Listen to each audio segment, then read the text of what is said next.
সরকার পরিচালনা কঠিন হবে। এবং অনেকেই বলছে, শুধু বিরোধী দল নয়, জনসাধারণও বুঝতে পারছে যদি দলটা প্রথম দিকেই ভালোভাবে পরিচালিত না হয় তাহলে পুরো টেনিউর চালাতে পারবে কিনা এই সন্দেহ মানুষের মধ্যে খুব অল্প দিনের মধ্যে তৈরি হয়েছে। এখন নিয়ন্ত্রণ না করা যায় দল এবং সরকার, মন্ত্রী, এমপি, তাহলে এই দলের সামনে দুর্গতি আছে, সেটা মানুষ স্পষ্ট দেখতে পাচ্ছে। আমার মনে হয় তারেক রহমানও দেখছেন, কিন্তু উনি হয়তো পদক্ষেপ নেবেন। কিন্তু এই সময়ের কাজ যদি সময়ে না করা হয়, এক সপ্তাহের মধ্যে যদি এগুলো নিয়ে ওনার কোনো স্টেটমেন্ট না আসে এবং ওনার দৃঢ়তা প্রদর্শিত না হয়, তাহলে অবস্থা আরো খারাপের দিকে যাবে। চাঁদাবাজ, যারা ঋণ খেলাপি, তাদেরকে নিয়ে সরকার করা হচ্ছে অধিকাংশ। এইভাবে তো দল বা রাষ্ট্র চলতে পারে না। তো সুতরাং তারা ঘুষ, স্বজনপ্রীতি এবং প্রশাসনিক যে দুর্বলতা, সেগুলোকেও সঠিকভাবে পরিচালিত করতে ব্যর্থ হওয়ারই কথা। যদি তারা এখনো, মাত্র অল্প দিন হয়েছে সরকার তৈরি হয়েছে, এখনো প্রথম অধিবেশন হয়নি, অনেক কর্মসূচি দেওয়া হচ্ছে, কিন্তু যেসব কর্মসূচি দেওয়া হচ্ছে তার চেয়ে বেশি গুরুত্বপূর্ণ হলো চাঁদাবাজ। একটা মর্মান্তিক ঘটনার কথা বলে শুরু করি।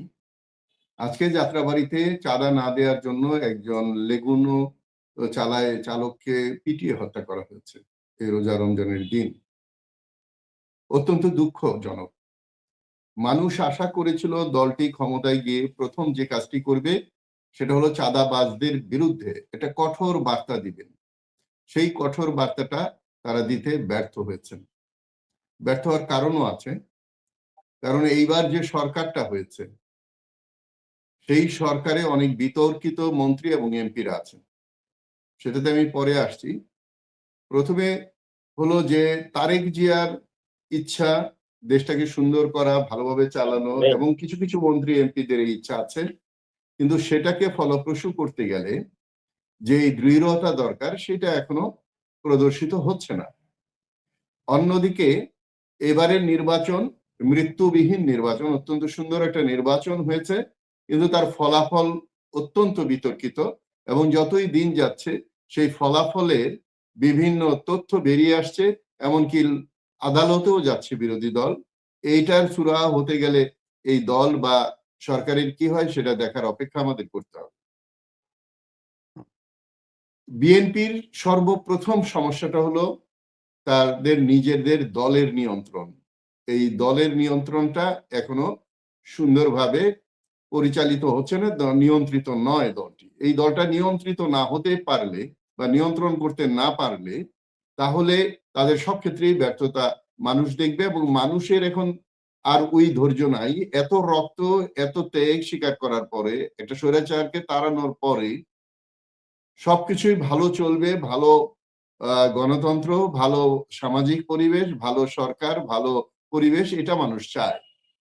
দেখুন, চাঁদার নাম সমঝোতা, এটা নিয়ে অনেক কথা হচ্ছে, আমি নিজেও পোস্ট দিয়েছি। এটা একেবারেই আশা করা যায় না। এই যেখানে কঠোর বার্তা দেওয়ার কথা সেখানে সেটাকে নানা নামে ডেকে তাকে জায়েজ করার যে চেষ্টা, এবং আমি একটু আগে যে বললাম বিতর্কিত এমপি মন্ত্রী, যারা খুনের আসামি, যারা দখলদার, যারা চাঁদাবাজ, যারা ঋণ খেলাপি, তাদেরকে নিয়ে সরকার করা হচ্ছে অধিকাংশ।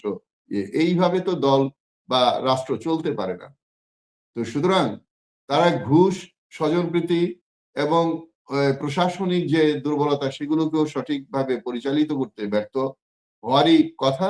যদি তারা এখনো, মাত্র অল্প দিন হয়েছে সরকার তৈরি হয়েছে, এখনো প্রথম অধিবেশন হয়নি, অনেক কর্মসূচি দেওয়া হচ্ছে, কিন্তু যেসব কর্মসূচি দেওয়া হচ্ছে তার চেয়ে বেশি গুরুত্বপূর্ণ হলো চাঁদাবাজি বন্ধ করা। কারণ চাঁদাবাজ হলো সকল অপকর্মের আতুরঘর। আপনি চাঁদা থেকে মাদক, ধর্ষণ, খুন, অগ্নিসংযোগ, মানুষ হত্যা, মানুষকে আহত করা, জিম্মি করা, গুম করা, এগুলো সবকিছু কিন্তু উৎপত্তি হয় চাঁদা থেকে, চাঁদা লেনদেন থেকে। তো সেটার উপরে সরকার খুব একটা গুরুত্ব দিচ্ছে বলে মনে হয় না।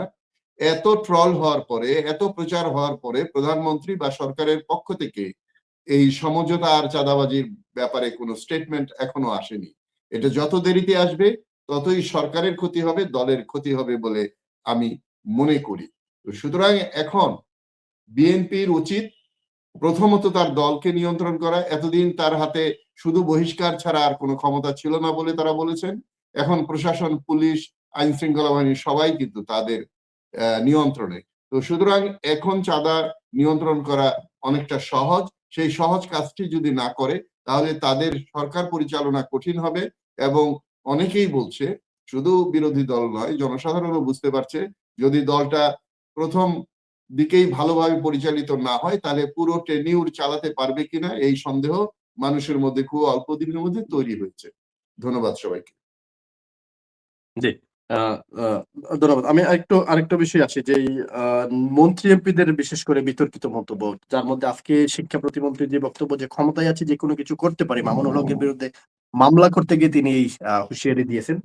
পরবর্তীতে যদিও বলেছেন যে সেটা গণতান্ত্রিকভাবেই ওনারা যাবেন। ক্ষমতায় থাকার বা ক্ষমতার অপব্যবহার করার এ ধরনের হুঁশিয়ারি কি আসলে একজন মন্ত্রীর দেওয়া উচিত কিনা জনাব মেজর হাসান? দেখুন, ক্ষমতার মোহ ক্ষমতার গরম যদি সহ্য করতে না পারে, আর যারা আশানুরূপ ভাবে বা আশাতীত ভাবে ক্ষমতায় যায়, মানে যেটা অকল্পনীয়, কি হনুরে, ওই ধরনের কার্যক্রমে গেলে তার পরিচালনা, একটা সরকারের কিন্তু সবচেয়ে বড় বিষয় হলো সমন্বয়। এখানে প্রথম থেকেই সরকারের মধ্যে সমন্বয়হীনতা পরিলক্ষিত হচ্ছে। এটা অত্যন্ত বিপজ্জনক জাতির জন্য, দেশের জন্য, সরকারের জন্য, দলের জন্য এবং স্বয়ং প্রধানমন্ত্রীর জন্য। তাহলে এখানে যদি এই নিয়ন্ত্রণটা না যায়, সমন্বয়টা সঠিকভাবে না করা যায়, তাহলে এই ধরনের ঔদ্ধত্যপূর্ণ কথাবার্তা এবং অসৌজন্যমূলক কথাবার্তাও বলা হচ্ছে, ধমকি ধামকি দেওয়া হচ্ছে। তারা ফিল করছে না যে তারা সেবক, তারা শাসকে পরিণত হয়েছে, এই ব্রিটিশের মতো, পাকিস্তানের মতো, স্বৈরাচারের মতো। তাদেরকে বুঝতে হবে যে তারা, হ্যাঁ, তবে দু একজন মন্ত্রী এমপি কিন্তু খুব ভালো উদাহরণ তৈরি করছে, যেমন তারেক জিয়ার দেখা দেখি তারা গাড়ির খরচ নিচ্ছেন না, নিজের গাড়ি দিয়ে যাচ্ছেন, অতিরিক্ত সরকারের খরচ চাচ্ছেন না, সঠিকভাবে সরকার পরিচালনা করবে নিজের। অবশ্য তাদের এত টাকা যে তাদের আসলে সরকারকে টাকা দিয়ে সহযোগিতা করার মতো অবস্থায় পৌঁছে গেছে মানুষ, নেতারা। তো সুতরাং ওই একই কথা, যদি এখন নিয়ন্ত্রণ না করা যায় দল এবং সরকার, মন্ত্রী, এমপি, তাহলে এই দলের সামনে দুর্গতি আছে। সেটা মানুষ স্পষ্ট দেখতে পাচ্ছে। আমার মনে হয় তারেক রহমানও দেখছেন, কিন্তু উনি হয়তো পদক্ষেপ নেবেন। কিন্তু এই সময়ের কাজ যদি সময়ে না করা হয়, ১ সপ্তাহের মধ্যে যদি এগুলো নিয়ে ওনার কোনো স্টেটমেন্ট না আসে এবং ওনার দৃঢ়তা প্রদর্শিত না হয়, তাহলে অবস্থা আরো খারাপের দিকে যাবে।